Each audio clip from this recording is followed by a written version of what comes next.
Bienvenidos y bienvenidas a un episodio más de este podcast Real Estate y Negocios. Soy Dolores Pérez Islas y este espacio nace precisamente de una convicción pues muy simple. Los mejores negocios rara vez empiezan hablando de dinero, en mi experiencia. Empiezan hablando de visión, de propósito, de pasión, de legado y de la capacidad de crear valor, donde otros definitivamente solamente ven una transacción o ven problemas. Hoy quiero hablarles de una transformación silenciosa que está ocurriendo en el mundo de la inversión. Y esto es la hospitalidad y el patrimonio, ¿no? Durante décadas asociamos el lujo pues con la posesión.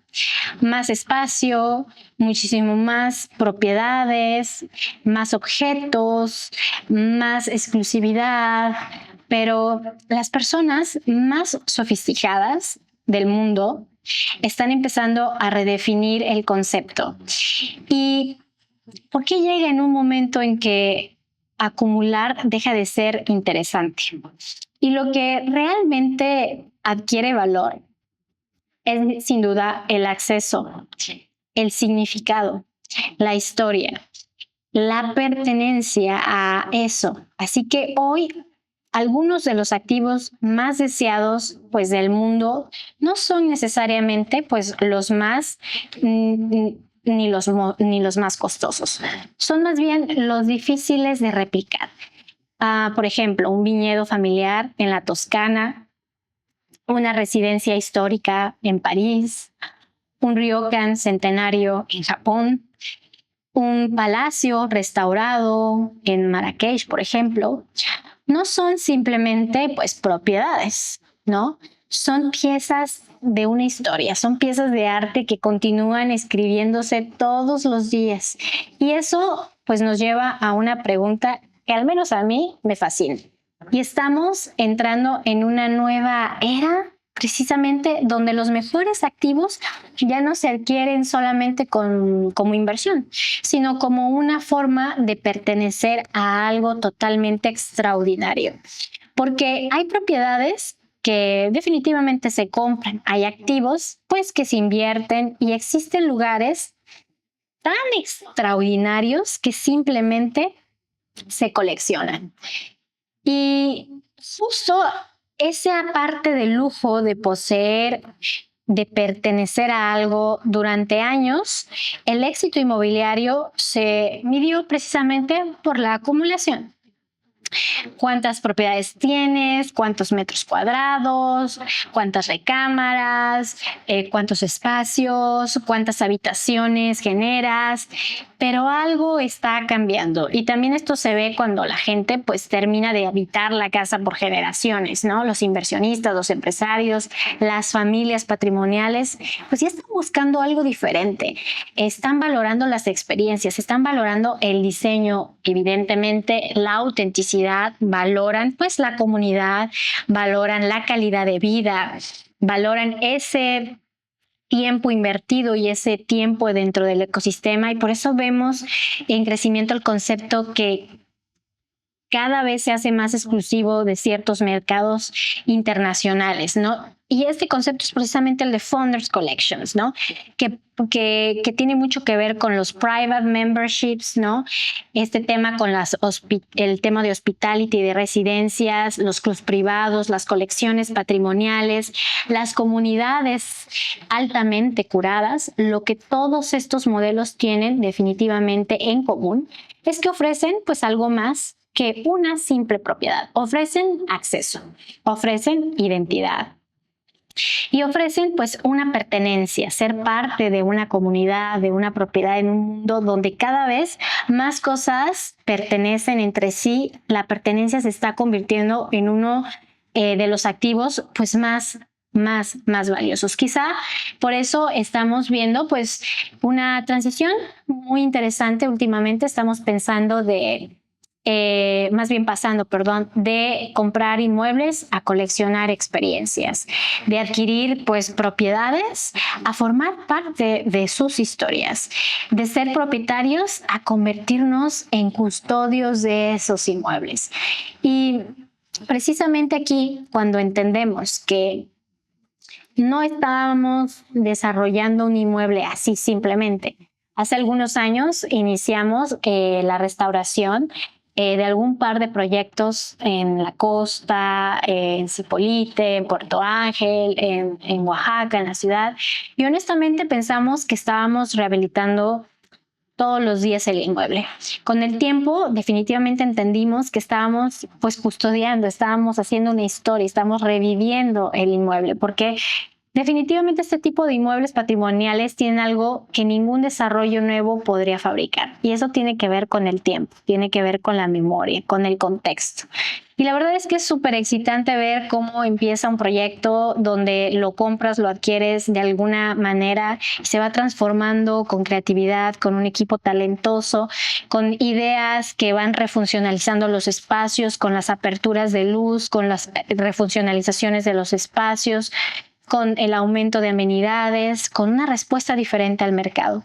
Y eso solamente se hace con mucha disciplina financiera, con mucha disciplina en el diseño y una enorme convicción de querer preservar el patrimonio. Rara vez es el camino más sencillo, definitivamente es muy complejo y definitivamente pues no es rápido. Pero si te disciplinas, sí lo puede ser.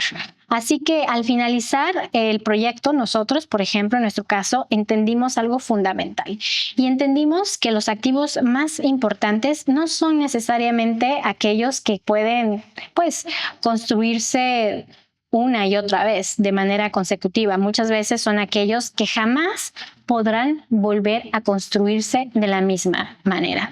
Y esa es precisamente la esencia del patrimonio y ese es precisamente el nuevo lujo, la no repetición. Lo que estamos viendo desde dentro la industria de la hospitalidad, de la industria del real estate, es que una de las ventajas que me ha dado pues mi trayectoria profesional es sin duda participar efectivamente en consejos consultivos, grupos estratégicos, conferencias internacionales y conversaciones con operadores hoteleros, con marcas internacionales hoteleras, con arquitectos, con despachos de arquitectura y marcas que están definitivamente redefiniendo el futuro de la hospitalidad. Y cuando estás dentro de esos consejos, pues, o esas conversaciones, empiezas a identificar patrones mucho antes que lleguen al mercado. O hablemos que al mercado masivo. Escuchas que buscan las marcas, por ejemplo. ¿Qué destinos consideran estratégicos? ¿Hacia dónde va? ¿Qué experiencias están demandando los viajeros? Viajeros de alto valor. ¿Qué activos consideran verdaderamente escasos? ¿Y cuáles? Sin duda, son las oportunidades que probablemente tendrán pues relevancia dentro de 10, 20 años. Hay una conclusión que aparece constantemente en este tipo de consejos y es precisamente que el lujo está evolucionando, pero no hacia donde muchas personas pues creen. El mercado ya no está premiando solamente lo más grande, lo más ostentoso, ni tampoco lo más caro, ¿no? Está premiando lo auténtico y lo bien diseñado que puede ser un proyecto, lo profundamente conectado con su entorno, lo que tiene definitivamente una historia real que contar. Por eso vemos que algunas de las marcas más sofisticadas del mundo están volteando hacia proyectos mucho más íntimos, más curados, más personales, que se sienta el storytelling básicamente del inmueble, de la historia del proyecto, que no se pueda replicar tan fácil, porque algo es muy simple. El futuro de la hospitalidad no está en la estandarización masiva. Y hablo de una hospitalidad de lujo o boutique, ¿no? Hay un principio que nunca cambia. Y ahora bien, aunque las tendencias evolucionan, existen fundamentos del real estate que siguen siendo absolutamente esenciales. Y aquí es donde no me gustaría que se confundan, ¿no? Porque muchas veces veo que algunos socios inversionistas se equivocan, se enamoran de un concepto, de un proyecto, del diseño particularmente de algún despacho de arquitectos, se enamoran de una marca, pero olvidan analizar pues los fundamentos pues más importantes, ¿no? Porque al final del día la rentabilidad sostenible sigue descansando sobre el principio muy simple, ¿no? Y eso tiene que ver con una buena ubicación, con la barrera de entrada a un mercado, con la demanda estructural que tenga ese mercado y la industria correcta, ¿no?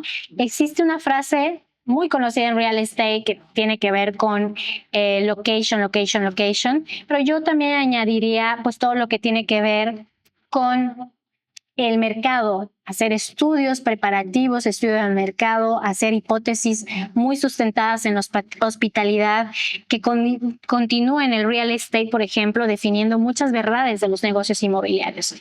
Ya lo demás, la cerecita del pastel en la integración o en la refuncionalización de las propiedades, pues ya definitivamente se amalgama todo de una manera que se vuelve un buen negocio de inversión, un buen negocio patrimonial. No olvidemos que el mundo de la hospitalidad es a largo plazo y la exclusividad por sí sola no genera patrimonio. La belleza por sí sola tampoco no genera patrimonio. La historia tampoco genera patrimonio por sí mismo. Es parte de toda una amalgama, una fórmula, lo que genera un patrimonio y una rentabilidad. Es la capacidad precisamente de combinar una ubicación muy buena, excepcional, de preferencia, una industria sólida y una ejecución impecable. Los activos más exitosos suelen aparecer cuando coinciden esos tres elementos. Muchísimas gracias por escucharme. Este fue otro episodio de Real Estate y Negocios. Si te gustó, te invito a que nos califiques con 5 estrellas, que nos sigas escuchando y que si conoces a alguien que esté en este mundo inmobiliario y sientes que este podcast le puede servir, pues se lo compartes. Muchísimas gracias y hasta la próxima.